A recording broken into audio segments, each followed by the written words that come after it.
First and foremost, what is a letter of explanation? Some people call it statement of purpose, others call it letter of explanation, LOE. By IRCC's definition, this is what a letter of explanation is. So according to IRCC's website, it says, this letter helps the visa officer to understand you and your goals. It explains 1, what you want to study in Canada, and 2, that you understand your responsibilities as a student. Basically, the letter of explanation is just to explain to the officer, 1, that you understand your responsibilities as a student or a worker, or you're applying for a work permit, and 2, why you want to study in Canada or work in Canada if you're doing this for a work permit. So when you're writing it, keep in the back of your mind, do not get lost on details when you're writing your letter of explanation. You want to ensure you answer those 2 things, right? That it gives the visa officer an understanding of who you are, your goals, right? And that you understand your responsibilities as a student. And last but not least, that why you actually want to study in Canada. You can study so many other places, right? So that's the purpose of the letter of explanation. So the first paragraph that you want to put in your letter of explanation, let's get to the chase, is who are you? Who am I? Right? So I'm going to read mine, and hopefully that will help you write yours. Also, your letter of explanation, while it will tell the visa officer who you are, your goals, and all those things I just mentioned, you also need to use your letter of explanation, hint hint, to explain anything that you think might be a red flag to the officer. Yes, you want to use a letter of explanation to explain that too. So for your finances, you don't just want to cram your finances, because remember, you're showing the officer why you want to study in Canada, that you understand your goals, all of these things, your money, the school that you're going to study, explain it in the letter of explanation. If you had a study gap, like for example, I had a study gap. So after I finished studying my bachelor's degree, I went in the industry to work, right? That is a study gap. I was away from studying. I finished my studies, but I wasn't studying. So that is a study gap. Or if you maybe, due to financial reasons, you probably pause school for a year or 2, that is a study gap. Please write a letter separately explaining your study gap. Do not try to include it in the letter of explanation. You can write another letter to explain your study gap. Make it 1 page, short, get to the point. So the first thing you want to do is the introduction. And the introduction, I think, is the easiest part, because you're just stating the facts. You're just stating who you are. You know who you are. And that includes your name, your age, what you do for a living, right? When someone asks, so tell me about yourself, what are the things that come to your mind? Those are the things that you want to write in the first paragraph of your letter of explanation. Introduce who you are, right? And keep it as short as possible, but not too short. And please don't make this long. Just state your name, your age, the degree you have. So for example, my name is Kayon Beckford. I attend the University of Technology, Jamaica, where I studied to become an electrical engineer, and after that I gained a bachelor's degree, and I had, like, my work experience is this. Simple and easy. Now I'm going to read the introduction we used in ours, just so you can have an idea. It needs to tell a story, but even though I just said, oh, my name is Kayon, blah blah blah, please don't make it that flat. Right? So I'm going to read mine. So I'm going to read the one that we wrote. This one is a letter of explanation for a work permit, and this one was what we did for my husband. So it goes, I am Taran, the husband of Kayon Beckford, as you already know, and I am applying for an open work permit to accompany and support my wife while she studies in Canada. My wife has already been issued a Canadian student visa to study, and he stated the purpose and stated the school as well and the time period, right? Then we went on to say, this is the part, so that's just the introduction, that's who we are, that's it, right?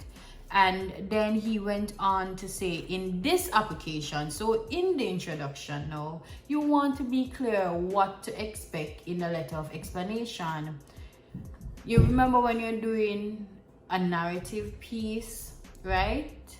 What do you call that piece? I don't remember. An expository piece, and whatever were the points you were going to talk about in that essay, you would try to summarize that in your introduction to ensure that your last sentence clearly identifies the points that you're going to talk about.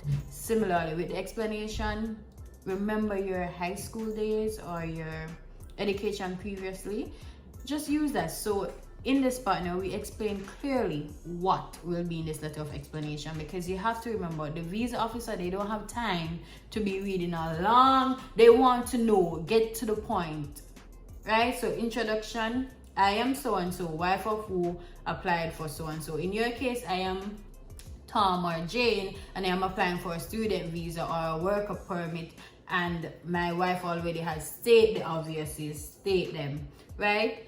That's it. But in this same paragraph, because it's still the introduction, in this application, I have this clause, supporting documents required to validate the information in my application. This includes evidence of education and professional status and qualifications, our relationship status and history, our current finances, our Canadian quarantine plan, my travel history, my open work permit obligations, and my Jamaican home ties. Supplemental documents can be reviewed in the appendix for this document. So in the introduction, not only are you going to introduce yourself by putting your name, your age, I don't think age is relevant, but by putting who you are, right, you also need to, this is the point where you tell the officer exactly what's in it. This is what's in it, and we ensure that we stated the work permit obligations. So remember the letter of explanation, the rules are, remember these rules. The rules are: 1, you need to explain to the visa officer your goals and why you want to study or work, as well as you understand your responsibilities as a student or a work permit holder. So we ensure that we say, hey, in this letter you'll find my obligations as a worker. You'll also find supporting documents that will back up any evidence of who I am professionally, my travel history, as well as a quarantine plan. Back then we had to quarantine, so that's that, right? And then now we went on to talk about a bit more about who we are. So that first paragraph, that introduction of who we are, was more of why, what the purpose was, just the purpose, really. That first paragraph was the purpose. Hey, I am so and so, and I am applying for a work permit. Get to the point, because I am the husband of so and so who got a student permit, right? So it's just right there. Then we went on now to talk about who he is as a person. You want to state your professional experience, if you went to college, what type of degree you got, because that's a part of who you are, right? Talk about anything that you've done regarding to your community, like community development. That's another branch of who you are. You want to state things like that that will help your application, and it also will help in your home tithes in a way, but we haven't touched that point yet. So for each area, we ensure we put a subtitle. Reason being, the officer does not have time to be reading everything. If there's something they're not sure about, maybe your finances, they want to be able to get to the part where you explain the finances. They want to be able to get to the part to see where you say who I am. They want to get to the part to see if you understand your obligations as a student or your responsibilities. So please use subheadings. The next thing we spoke about in this one was the proof now, the tithes, because this one is a letter of explanation for open work permit. If you're not doing a letter of explanation for open work permit, fine, this would not be your next subheading. Your next subheading now would maybe be why you want to study in Canada. Your why, your reason. You need to hit that first. Like, apart from getting, hey, I am so and so, the next thing you want to hit is the big why you want to study in Canada. Right? When you're writing this part about why you want to study in Canada, please be honest, because we all know that you can go study in the US, you can go study in New Zealand, there are so many other places, right? Ensure that when you say, hey, I want to study, so let me give you an example. When I said, for example, I wanted to study a post-baccalaureate degree, right, because that was what I was going to do first, I ensured that I clearly stated that I wanted to study a post-baccalaureate degree in Canada because, one, I do not think I could afford to do a master's in Canada, but the thing is, a post-baccalaureate degree is not offered anywhere in Jamaica for the technical management study area. It didn't. So I had that proof. How you can show your proof, you can go on the University of West Indies and you take screen print if you're in Jamaica or wherever you are in Nigeria. It doesn't matter where you are, just screen print those programs and show the proof of those programs that are offered, that your program specifically that you're going to do is not offered here, right? So that was one of the reasons why I want to study in Canada. The program that I want to do mixed with IT and engineering is not in my home country. Also, the obvious benefits, like when you study in a first world country, your degree tends to have more value when you return back home. That is the truth. Write it properly, state it clearly, state it honestly, nicely, and you would like that for yourself, because when you come back, you want to have that degree that will take you in the door to become a manager or a CEO in levels or positions that you want to, and you know for a fact that a degree that you get abroad weighs more in our third world country. Everyone knows that it's the truth. Just state it nicely, right? Another reason that you can put why you want to study abroad instead of your home country is you want the experience, the exposure. You have all your life you've been in Jamaica and you think this is a great cultural exchange program for you to go out there, meet new people, and learn things that you never knew you knew about yourself, or things that it's a whole experience. I'm just trying to tell you, it's a whole experience. So you want to touch on the experiences. You only live once. Those are 3 solid good reasons. But the next thing is you want that experience. That experience, the proof, you can probably say according to, right? And state your source, please. Right? Like, it's a real paper. Don't take this thing for joke. It's a real paper that you're writing here. that it shows that many persons who went to a different country to study, data shows that they lived a more fulfilling life when they return home, and you would like to experience that. The next big thing with the subheading that you want to include is your finances. When you're doing this letter of explanation, you have to learn to write. You have to learn to write by your highest priorities. So the first highest priority is, hey, why? Why am I applying for this study permit or work permit? Right? That why. State it there. Right there. In the beginning, in the first few sentences, as clear as day. And then you want to go on to talk about who you are. Right? Who you are. They need to know that. And then the next thing you want to talk about, the next hot topic or the next hot thing is your finances, the money, right? This is the part where a lot of people make mistakes. You see, when you're talking about your finances, proof. If you probably take the money and you just dump it in your account, one thing about money, there's a paper trail, right? Please include that paper trail and explain it. If you can't explain your paper trail, then you have a problem. Do not lie. If you need to get a loan, the government of Canada says it's okay to get a loan. If you're going to use a loan, please state where you're getting this loan from.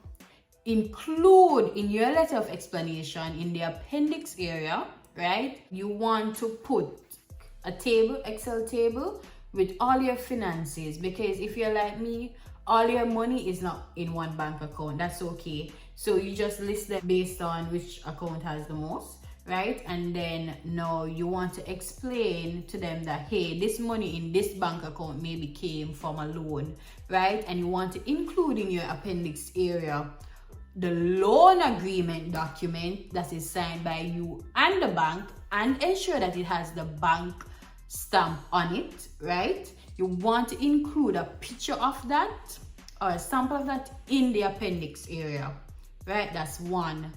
Two, you want to explain right there in your letter, in your finance statement right there, how you're going to pay back for that loan while you're studying. So you must have a plan that, hey, maybe your husband, who is going to be working, right, has a salary of so and so. Your expenses are maybe $10,000 and he makes an income of $30,000 and your loan will cost $5,000, and you still have a disposable of $15,000, right? You want to be clear with that, right? And ensure that it's not a case wherein the salary, after you stated that your husband makes $30,000 and your expenses are this, you can't leave it like that. You need to include now your bills, like a sample bill of a month, insert it in the appendix area as proof. You want to also include that his pay slip, that he actually makes $30,000 per month. You want to include that as proof, because hey, you can write it, but if you don't show it, how are they supposed to believe you that this is true, right? And once it makes financial sense that hey, you still have a disposable of so and so, that's good. You want to explain to them that you understand that while working you might still need your husband, who has a disposable of $15,000, he can still help you. If you don't have a husband, that's okay. Maybe your mother, your father, or an aunt or a family member. Just ensure that you show the proof of how the loan will be paid and that the person has enough income coming in to help. And you don't have to use one sponsor. It doesn't have to be your husband alone. It can be a mixture of two persons, right? And if you're going to include that they are going to help you with your finances, another thing that you want to ensure is that you have a letter signed by them in the presence of a JP, right? Because it needs to be authorized under oath, like, so you need to get it signed by a JP. In Jamaica, justice of peace, maybe in your country a lawyer, someone who can back up to say yes, this person legally is making this promise, to ensure that you show that as proof that yes, they are willing to help you or sponsor you while you are studying. The finance area is a big part. So if you're going to say your aunt is going to help you, please, your aunt has to be willing to include her pay slip, right? Her pay slip. If it's just your aunt, well, her expenses and other things, she have to be willing to put those things there for you, and she have to be willing to sign, they call it a letter of affidavit of support, that she is going to support you, that is needed, and you state that, you know, and put it in your finance area. So ensure you explain all finances. That's one if you're using a loan, because you have to explain how that loan is going to be repaid, because you will be going to school. You can't pay that loan while you're working. Don't say you will. No. Get somebody to use to say they will. Get somebody who's willing to sponsor you. The next thing, proof of funds. It can be maybe you save that money.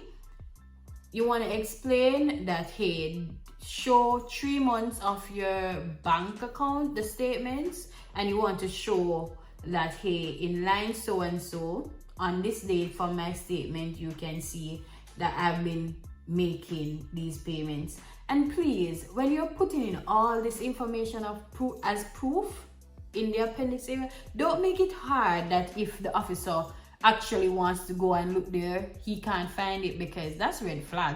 That's like, I can't be bothered, denied. No, you want to ensure that it's neatly, it's in order, it's in chronological order, everything is settled and it flows, right? Another way to ensure that it flows and they can find it, we use a table of content. So have a table of content in your letter of explanation where you can, in the table of content, you can click on the proof of the file for the appendix and it takes you straight there. So when you're writing about our finances, right? If it says see appendix so and so, if you click on that appendix, it takes you right there. Everything in order. So you don't have to be worrying if you, oh, how will you know? They will know because you set your thing in order. So that's it for the finances. It's not hard to do the letter of finance. The hard part is if you have things that are not in order, or you have money that doesn't add up. You know what I mean? If you're going to talk like your finances, you have to state, hey, I got this from my pay from working. This is the amount of money I make. Include your last 3 months pay slips, right? You need to show that proof, right? And you want to show that, hey, I've been sending this to my bank. And then you have your bank statement as a backup to say I've been sending. That's true saving. And then I explain the loan. If it's a sponsor, the same thing goes. They have to show their pay slip. You want to include their expenses, and you want to show that they are willing and able to help. Don't leave the officer wondering, okay, so your aunt is going to help you. Does your aunt have any kids? Of what age? How will she send them to school and help you? How does that make sense? Is your aunt going to use their college fund to send you to? You don't want that. You want to ensure that it makes sense. So don't try to say, oh, I'm using this aunt and blah blah blah. If you know that you and your aunt have an agreement that you'll pay her back and she's willing to help you, state it in there. State it and show that the timeline that you will be going to school, and by the time you're finished, you will be able to pay back that money. But it can't be that you're going to go to school now and then your aunt's kids are in university now, or they are going to school next. It doesn't add up. Nobody an idiot. It not add up. Make it add up. Make it add up. And if we can reason, Trust me. The next thing that would be of importance would be your obligations as a worker or a student. No, you're just going to have a little paragraph just to state that you understand your responsibilities, and here you want to state the obvious. If you're a student, you understand that, hey, I can only work in Canada for 20 hours during school periods and on times of holiday. If you want, you can work more.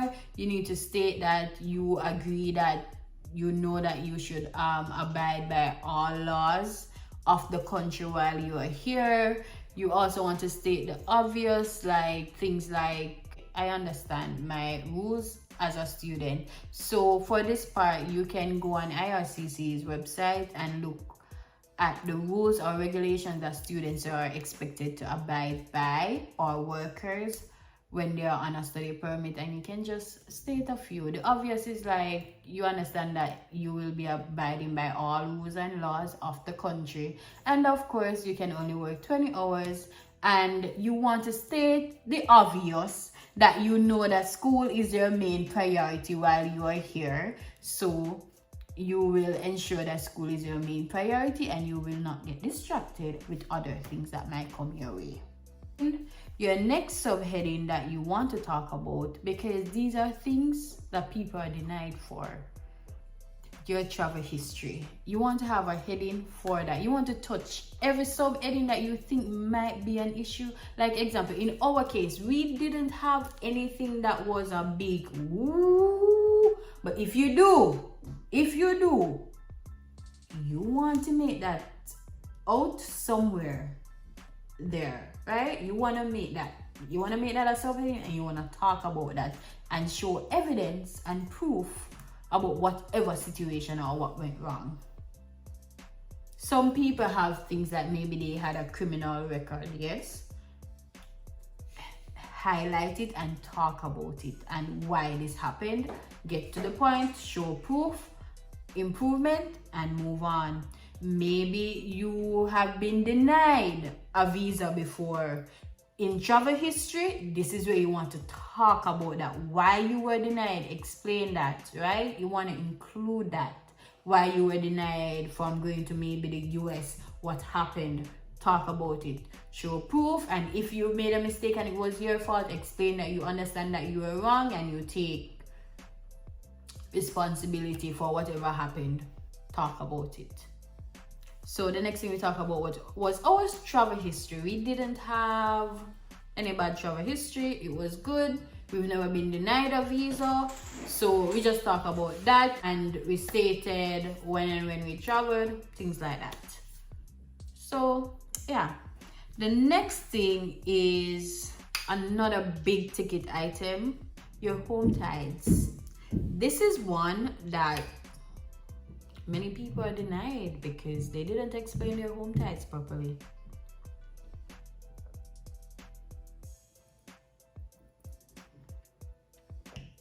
Here are some ideas of things you can use for your home tithes. If you're married, your partner is a tithe, right? If you have things like insurances in your home country, that is a home tithe. You can use that. But please ensure that when you're using this, it shows that whoever is going to be paying these bills, that money will still be coming out wherever. You know what I mean? The next thing you can use as your home tithe is your family. So your mother, maybe your father, maybe they are dependent on you, right? They are home tithe. But you don't want to paint it like they are so dependent on you and then you're leaving to go study. How are they going to manage? Then you're creating a little red flag. You know what I mean? But you want to state it like, hey, maybe you're the eldest. No, currently your other sisters or brothers maybe will be taking care of them, right? Or they're okay for now, but all your family is back in your home country and you'll definitely be returning back to them. If you have a child, they are home tithe also. If you have bonds, investments, stocks, those are home tithes too. Ain't nobody gonna leave all their money behind and not go back. You know, especially bonds and stocks. Stocks are more short term, but like bonds, like you're invested for all of 5-7 years, that's a home tide. If you have a house, that is a tide. Some people use their cars.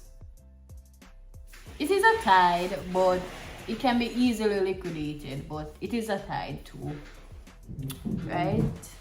If you have a business, a registered business in Jamaica or in your home country, that is a tide also. So what are some of the things that you have that are home tides and you're not using? Your family, your children, your partner, and he or she doesn't have to be married to you for them to be a home tide. Canada supports common law. So if you can show the proof that that person, the relationship status of that person is really your partner, even though you're not married, that's okay. Include the proof they are a home tide, right? Things like that. A lot of you are invested if you're in Jamaica and watching this, but a lot of you guys have some investments that you've been paying, like the Saji Gold. That is a home tide. That investment is for a 40-year. You can show the contract agreement. That is a home tide. Even though you may be planning to close it, but right now it would be a home tide if you still have it and you can show that you've had it for years. It is tides. So there are some little things that you never even think about. Insurance, life insurance is home tide. It's your life insurance is for Jamaica. It's not for Canada. When you go back home, you still have your insurance. It is a home tide. Things like those are home tides. So you want to talk about them. Sometimes you think you don't have a home tide, but you do. So if you can find 4 good home tides, that's good. Explain them properly. Insert your proof, and that's good. You should want to have your why you want to come study, why you want to work. Explain that as well as you can. Make that paragraph short and nice, not too long, because remember, ain't nobody got time for that, hon, right? Ensure you talk about your travel history. Ensure you talk about your legal obligations. Ensure you talk about your finances. If you have something that you think are things that you know will be a major, like maybe you had a criminal record, put that heading in there, talk about that. If you maybe denied a visa, ensure in your travel history you speak about that. Don't leave it out. Do not. You have to explain it, right? And also, you don't want to leave out your home tides. Those are all sub-headings you can have in your letter of explanation, which will give the visa officer the full picture that they need to see. And like I said, if it's any funds you're going to talk about, because finances sometimes get a little tricky, right? Everybody's situation is unique and different. Please have the proof, state it, ensure it's in chronological order, everything. Use table of content, use up your appendix, so it's easily to jump to any proof that you want to include. You want to talk about your relationship. If you're doing a spousal open work permit, ensure that's a subheading. Talk about it. Insert your proof. For that, if you're doing a work permit and you're not married, pictures is a good proof, right? Pictures. Bills with both of your names on it. Those are indications of good proof. Any furniture or anything that you bought together, a receipt, those are indications of proof of your relationship too. Insert them and ensure it's easily accessible by the officer. So if you say see appendix so and so for this proof, ensure when they click on it they can get to it. And in the end, you end with a conclusion. So conclude that, hey, I want to come to Canada because, end it with a nice closing statement. For us, we ended ours, the work permit, with, it would be best for a family if I get an approved Canadian spousal work permit so that I can accompany my wife and support her in her Canadian journey. You know, write a nice little sentence stating you would be thankful if you're successful or approved for this, because you can experience these nice new cultural experiences, whether it be you can get a first class education, you know, or whether it be you would achieve something that you're not able to accomplish in your home country. State it, conclude, end it there. Nice short, get to the point. I hope this was helpful. I hope it provided some clarity for you when you're writing it. Please ensure that it flows. Don't just write, you know, and ensure everything that you put in there is clickable, right? Or you can at least see it, or everything is titled properly, right? So all the best to you on your journey. I wish for you all the best. I hope you're approved, and I hope this helped you a bit. If you're having a problem, you can reach out, because like I said, everyone's case is different. But remember guys, remember, important disclaimer, I am not an immigration consultant. I'm not licensed, right? So I cannot collect any money to help you with anything you might have a problem. Yes, I can give my recommendations, or I can say, but take it with a grain of salt. And remember, at the end of the day, nothing is set in stone. You can have the best letter of explanation and still don't get through. That's just the sad truth of it. But when it's your time, it's your time. Just ensure that you have done it well. Try to get someone else to read over it. That is important. If you can get someone to read it over, that is important. But I believe if you follow my method, you should be good. If you explain everything, insert your proofs, you should be good. If you explain it thoroughly, simple, get to the point, chronological order, have every proof, you should be good. If they deny you and they say you don't have enough proof or something, right, ensure you get back those notes and you can take it to court. There's actually a method where you can actually take it to court to say, hey, why? You know, a lot of you guys don't know that, and sometimes you just leave it there when you get a denial. But no, you can actually argue it or query it.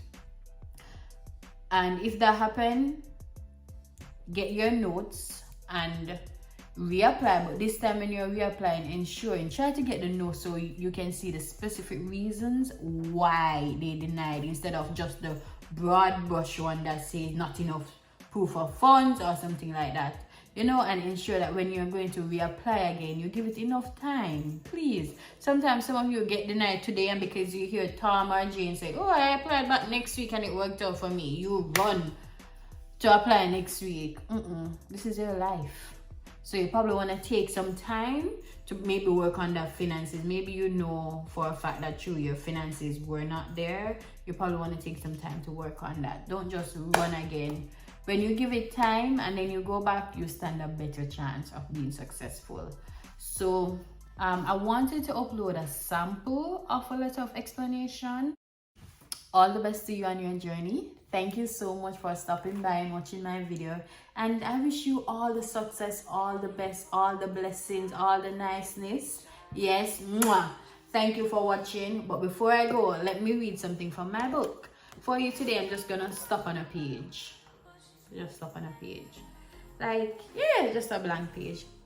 Okay. It says, why would you worry about the opinions of others? That's it. That's what's there. That's what's there. I just opened the page. So don't worry about the opinions of others, honey. You've got this. Take your time if you need time and do your thing. All the best to you on your Canadian journey, and I can't wait for you to reach here. All the best. My friend said something to me the other day. Canada will break you before it makes you. So all the best when you come here. Not everyone will have that though, but when you come here, all the best. All the best. Don't worry about the opinions of others. Just focus on you, stay in your lane, and do your thing. Bye. I gotta go, guys. I got school, but I wanna stay here and talk. I wanna stay here and talk to y'all, but I gotta go. I got school. I gotta go. Bye-bye.